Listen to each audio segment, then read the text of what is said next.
বিএনপির চেয়ারপারসনের উপদেষ্টা জয়নুল আবেদিন ফারুক বলেছেন, সাম্প্রতিক সময়ে শেখ হাসিনার একটি কথোপকথন সামাজিক যোগাযোগ মাধ্যমে প্রচার হয়েছে।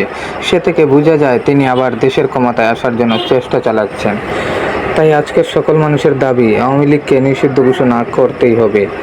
আজ সোমবার রাজধানীর জাতীয় প্রেস ক্লাবের জহুর হোসেন চৌধুরী হলে আয়োজিত গণ অভ্যুত্থান পরবর্তী বাংলাদেশ, আগামী নির্বাচন ও তারেক রহমান শীর্ষক এক আলোচনা সভায় প্রধান অতিথির বক্তব্যে তিনি এসব কথা বলেন। জয়নুল আবেদিন ফারুক বলেন, শেখ হাসিনা দেশের সকল সাংবিধানিক বৈধ প্রতিষ্ঠানকে ধ্বংস করে দিয়েছিলেন, দেশের মানুষের অর্থ চুরি করে বিদেশে পাচার করেছিলেন। সেই আওয়ামী লীগের প্রেতাত্মারা বর্তমান সরকারকে অস্থিতিশীল করতে কাজ করে যাচ্ছে। তিনি বলেন, ইতিহাস বলে যে শেখ মুজিবুর রহমান কখনো বাংলাদেশের স্বাধীনতা চাননি। উনি ভুট্টো ইয়াহিয়ার সঙ্গে আলোচনা করে প্রধানমন্ত্রী হতে চেয়েছিলেন।